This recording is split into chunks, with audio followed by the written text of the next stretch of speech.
Welcome to Howdy, Theologian. We are in season 2, episode 3. Last episode, we talked a lot about faith and politics. We sure and did. I thought it was a great conversation. Still registered to vote. Excellent. Are you an active voter? I am very active. No? Okay, excellent. I think there was a question, though, that we didn't ask last time that we should have. What was it? Do you think that Jesus is a Republican or a Democrat? So stupid. I hate that question so much. Why do you hate it? Because I can tell you why I hate it. But go ahead.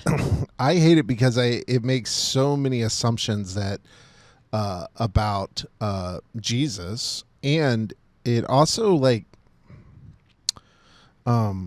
feels like we're trying to elevate one political party to that of I don't know, the Son of God.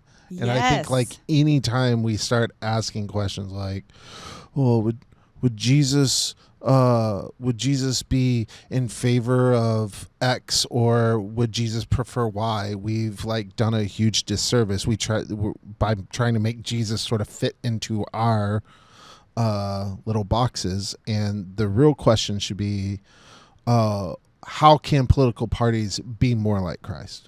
Yeah, I was about to say, I hate that question because it centers the political party and makes it about each party as opposed to empowering about a party, Jesus. right? Yeah, trying to give them some sort of authority. Yeah. But it is a good question to think about. Is it? As we go into this, or let me say it this way, our responses to that question, sure, I think lead us into the topic that we're going to talk about today, which is idolatry. One of your favorite topics. It's my favorite, apparently. Yeah. No, it's not. But I think it's really important because I think it happens to us a lot more than we realize. And the reason is because we often think of idolatry, I think, as a tangible object, right? Like a golden calf or a golden statue or some sort of, image that we worship. But instead, I think it's a lot deeper than that. Yeah, let's get into it. Yeah, let's do it. Well, basically, the premise of the book is we all seek certainty and satisfaction. We all want something that will make us feel whole and complete and something that will tell us the answers. And when we look around, everybody's promising that. If you marry this person, if you buy this car, if you get this job, if you look this way, then you'll be happy. If you follow this political idea, then you'll know the answers. And it's like the world is a huge vending machine with lots of products promising us wholeness. And my argument is that the church has come along and put their product in, and God is just like the new car, the $10 million, whatever it is. And I want to argue that God is an idol, that actually faith isn't inviting us to embrace certainty and satisfaction. Faith is about helping us live with uncertainty and with unknowing and with mystery.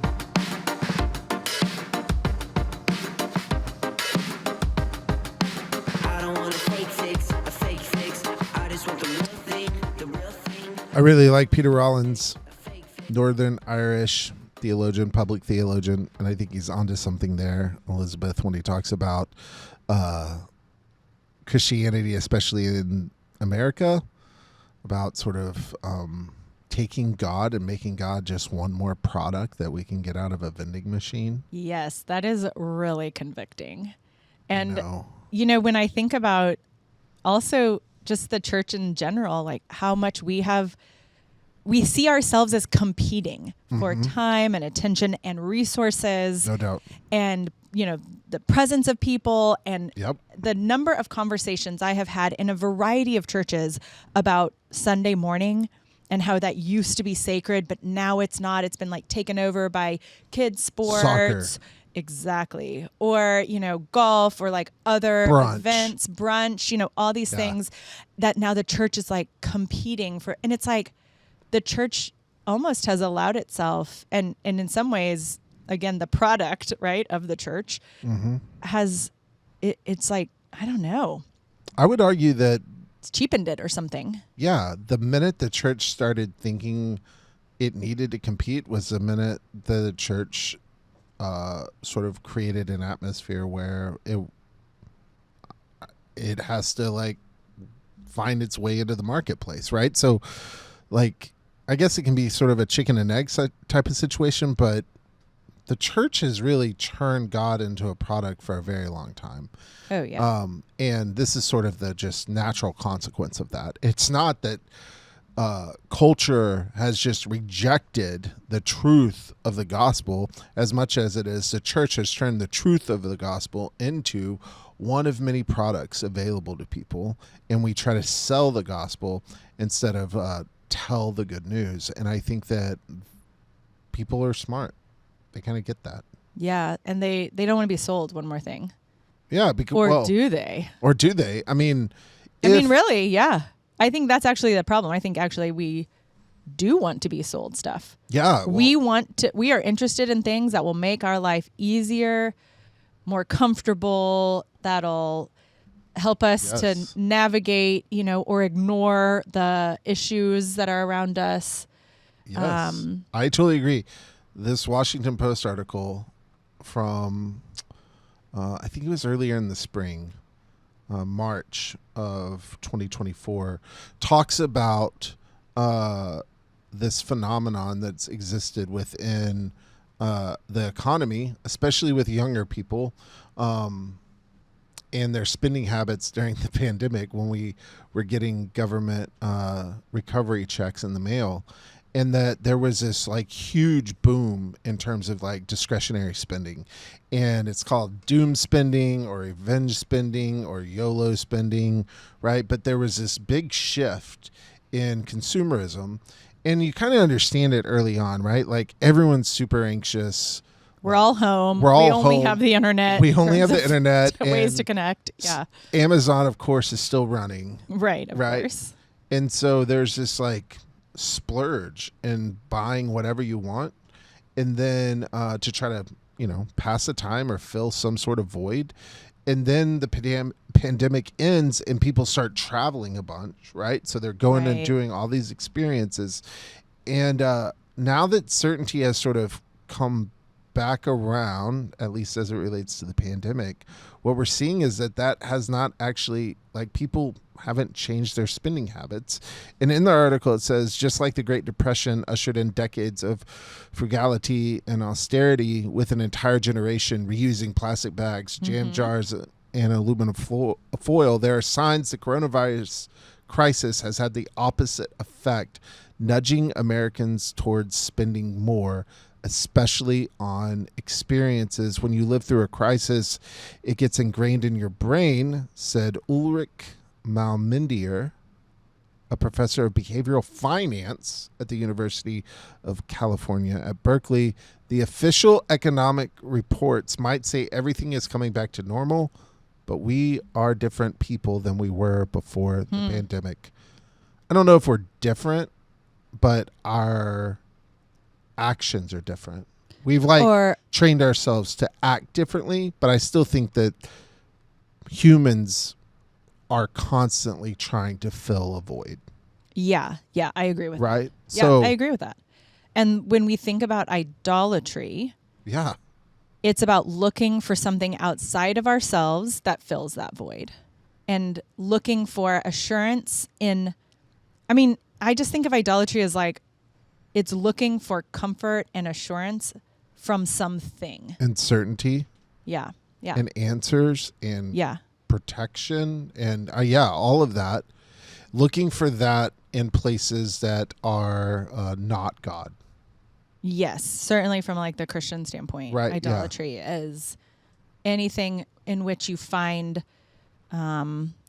connection or in which, like, kind of onto which you place your admiration, your love, your exaltation, your reverence, right? That's idolatry is like, if you put all of that onto this thing that isn't God, then that's idolatrous. The word itself comes from the Greek root word for worship, which is that expression of reverence or adoration, right? So it's really like when you worship something, when you adore, when you revere, when you love and are loyal to something that isn't God. What do you think that looks like then in our own lives? I mean, I think a lot of it is what you just articulated, which is we do things to kind of fill a void. We give something our time and our attention. I mean, how do we express reverence and love and loyalty to something? We give it our time and our attention and our money and, you know, our focus. So when we are doing that to something because we have this void or this fear of uncertainty, this fear of not knowing, this fear of discomfort. Yeah. And so we want something to kind of to scratch that itch, if you will. Then we are longing to, we'll do whatever it takes to like make sure that the discomfort, the void, the longing goes away. And so we find something to fill that. Yeah, but I totally agree with that. But what is that thing for you? Oh, for me. I don't know, actually. That's a really good question. I like nice things. Okay. So like if I'm anxious or unsure or bored or I mean there's 100 different reasons, but I easily go to a place where I'm like sort of thinking about planning to purchase. It definitely is a consumeristic sort of move. Yeah. But then I want either that new gadget or that new car. The fact that like I haven't bought a new car in a long time is like I hopefully it's a sign of my spiritual discipline for my wife Eli. But like I try to fill it with like nice things, right? That sort of void. When I feel like something's missing or I have that itch, I'm a consumer. Yeah. Yeah. I think I like to do things. I like to have to kind of be busy, but more than that, like I like to be busy. Oh, I like to busyness is your idol. Yeah. I mean, I like to kind of always be thinking about something, and it's hard for me to truly like be still and quiet and know that I am God. So it's scripture. Yes. And I mean, it is. So it's like, I'm always, if I sit down, I'm like, oh, well, I could go do this. I could fold laundry. I could read this book. I could go outside and clip roses. I could, go on a walk. I should take the dogs for a walk. You have a rose bush? Oh yeah, we do. Yes, we do. Does it have thorns? Yep. We have 2 and both of them do. Wow. And apparently Dallas is really good for growing roses. So I don't do anything and they've like, they're prune them, if you will. They're flourishing. Yeah, they're doing great. That's awesome. All that to say, though, is I think of all the things I could do, and I like to just kind of do them. Until what? Until you sort of crash? Yeah, kind of until I crash. Or, and then every once in a while when it's like super unhealthy, it'll be like, well, I should do them. I shouldn't just sit here. I should go out and feel obligated to it. Yeah, like run this errand or walk the dog or. Yeah, totally. I think write this email, whatever it is. Yeah, I hear that. When I waited tables. I hated when I only had one table. That's a good example. I always wanted like a full section. I would always be rather like moving quickly and having to like handle lots of different things. Like that was so much more enjoyable than just having like 1 or 2 tables at a time. Well, I'm sure you got tipped more too. Well, that too, but I liked the busyness of it. Like I really did. So my idol, I would say, is busyness. Yeah, I think that makes sense. We also pairing, this with the previous 2 episodes, I think politics and ideology, political candidates, an obsession with winning can be an idol for folks. Yeah. I also think like security, particularly like financial security, can be an idol. Yes. Like people can obsess over like their bank accounts and their investments and like crunch the numbers and recrunch the numbers and like try to like find more and more on the margins to sort of squeeze into their like savings accounts or 401ks or stuff like that. I think that can become an idol for folks as well. And like no matter what it is, it always feels like we like it's like how did we narrow it until it's like it's this, it's this thing will save me. This thing will give me peace. This thing will give me comfort. Like totally. It's like a condensing also. Yeah.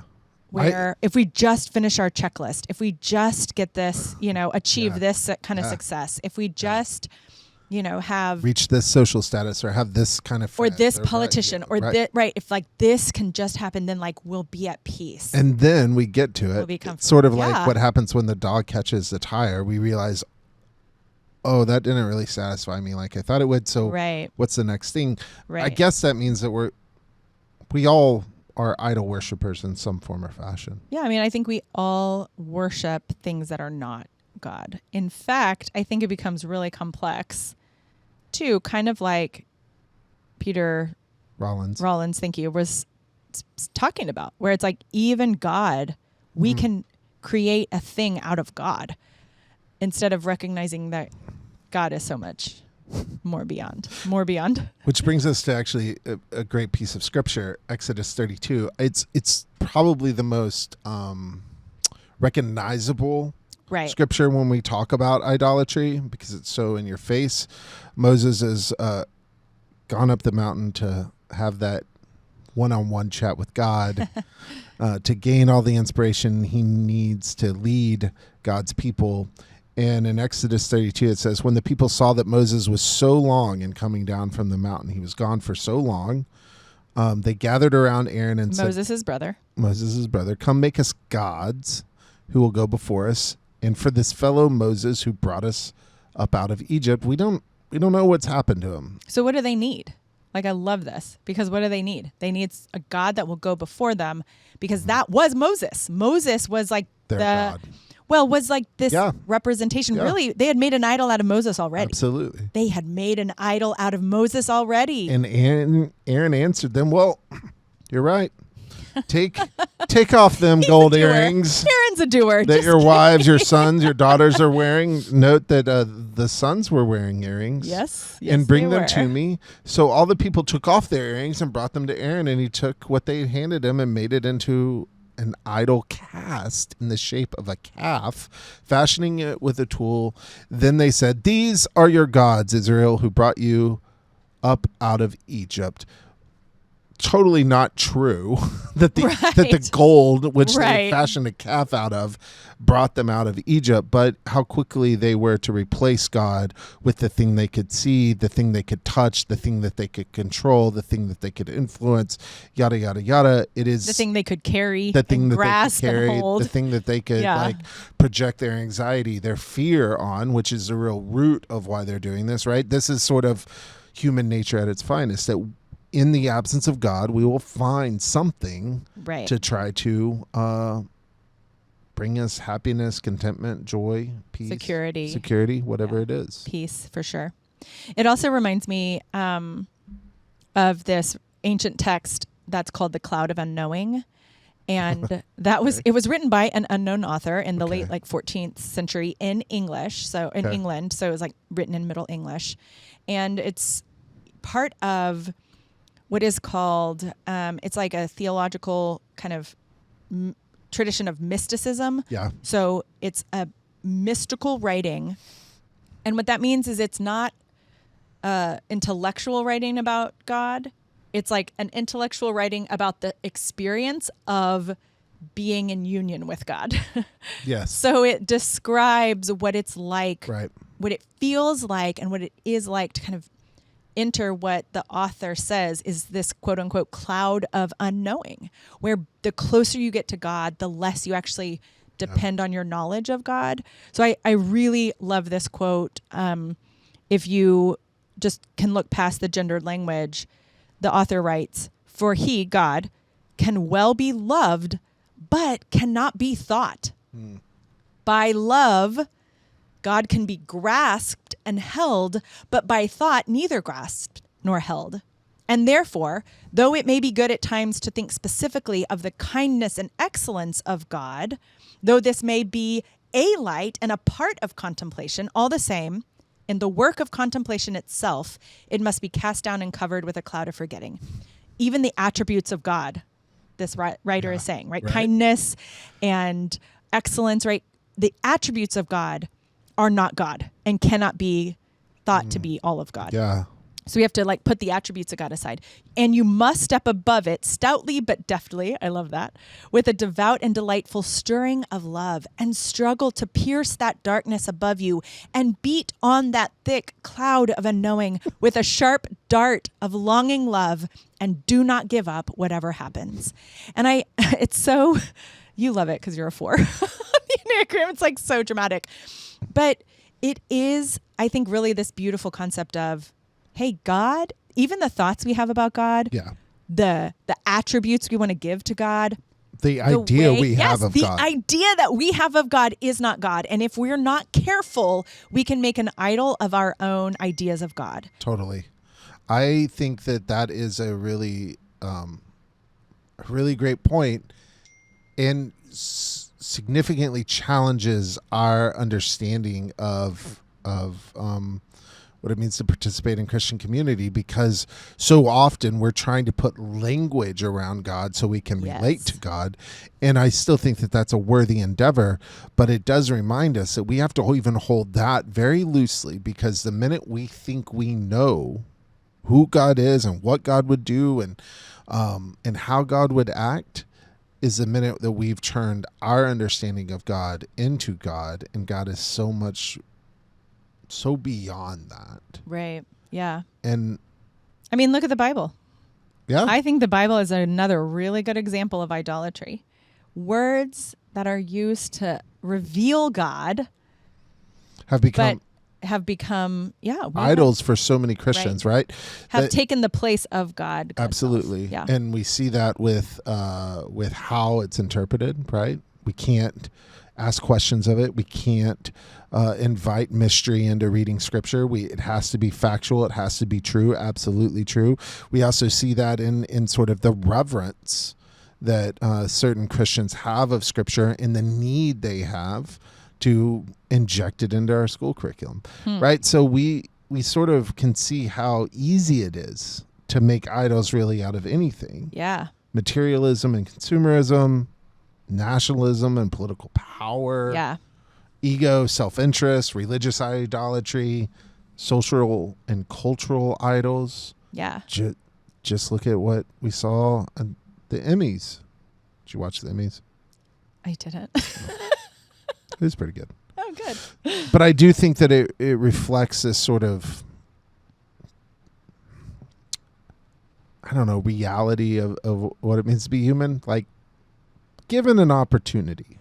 Yeah.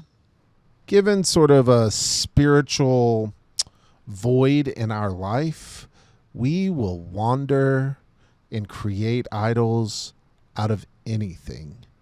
And the challenge of that, I think, is that we can often tell ourselves a story that it's like totally acceptable, or we're doing the right thing, or that this is absolutely a faithful thing that we're doing, right? Like, we need to have as much money as we can because we need to help our family. Who knows what's going to happen? Justify all sorts of idol worship. And we can use our faith to justify it. But at the end of the day, like, idolatry is really that thing that will continue to create a huge barrier between us and like a deep it's like relationship with God. It's like we're trying to have connection and union with the divine, and we settle for far short of that, right? Yeah. I mean, it's like you're trying to reach this goal and there's like a hurdle and you just stop at the first hurdle instead of actually, and you think, well, this is close enough, or this is like a goal, so I might as well just stop here. It's good enough. Yeah, and it is. I get it though. I get it because we are tactile beings, that we love artifacts. We love to have things that represent other things. And that is so much of how, language in and of itself, every word isn't a thing, it represents a thing. So it's like everything. But I think that's real. And so we live in a world and we think of ourselves even as these like these signs, these totally images, these representations of a things, story of who we are. I mean, who we are isn't even ever fully revealed by what we look like or what we say, or because there's so many ways that we show up in the world that we can't be contained in one thing. And so why would we think that God is any less than that? I mean, God is so much more than that. God is even less able to be contained by our language, by our ritual, by, most definitely the representation here. Now, does that mean we stop striving? Does that mean we stop talking about God? I think we still talk about God. I think we maybe don't only talk about God. You know what I mean? Like, I think it doesn't mean that we should stop talking about God, right? Yes. It doesn't mean that we should stop pursuing and Truth. reading and, experiencing, right? But like, we just shouldn't only do that. It's actually like an invitation, I think, to open our understanding of and our engagement with God as opposed to closing it. And that, which is an idol, is like the end, right? Yeah. Because we're so uncomfortable with not knowing and uncomfortable with mystery, especially post-scientific revolution, right? Like, humanity is really struggling. Prove it. We want to prove it all. Everything has to be proven. Right. Those idols that we create, or even our understanding of God, becomes the end-all be-all, because if we can't prove it, it's not of value. The truth is, God is so much more than anything we'll ever be able to understand, that if we are unwilling to step into the mystery, then we're unwilling to really, swim in the deep waters that is that abiding love that we have of God and that God has of us. And so I would really encourage us to, examine our lives and see what's stopping us from being okay with uncertainty and mystery. Yeah. Now, of course, there are going to be times in our lives, right? Really bad cancer diagnosis, or really difficult situation in our relationships, or work's a real struggle where we're gonna probably retract in and we're gonna seek certainty in the midst of so much uncertainty. But in those moments where we can have the freedom and the bandwidth, we need to be able to sort of evaluate our lives and really ask the question, what's stopping us from being okay with not knowing?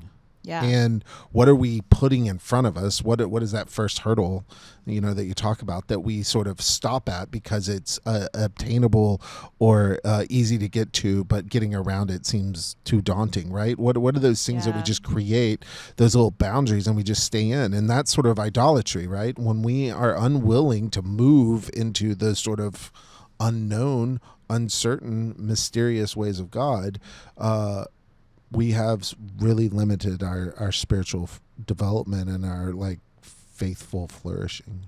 Yeah, and I think it makes me think of that scripture where St. Paul talks about looking into a mirror dimly. Yeah. And how sad to think that the reflection is all there is and not the actual being itself, right? Not the actual our own, to think that we are defined only by this reflection that's probably not even very clear. and so to again settle for this reflection instead of for the real thing. And the real thing is worthy. It's so much better than whatever artifact we could prop up that or experience that we could kind of replace it with. Yeah. But we are a sensory people. And so it's so hard to not be trapped by the things that we can feel or experience with our senses, and to not just kind of focus on those things. But I think the challenge then, as if we are to live faithfully, and if we truly are seeking an ongoing, deeper relationship with God, the challenge is to push past the limitations that our senses give us, create for us, and to dive into those things that are beyond, that are just beyond us. I love that. I think that's why next week's theme is so important. We're talking about worship, right? Yeah. And worship helps us do that. Yes. Good worship helps us Yeah. move beyond ourselves and those things in front of us. Yeah, because while worship can become Idols. an idol, for us, no doubt, and certain types of worship or certain elements of worship or whatever, when we're really worshiping, yeah, you're right. I think we move beyond those things. we should talk about it next week. I love that. Your new favorite My topic. new favorite thing. Worship. Next week.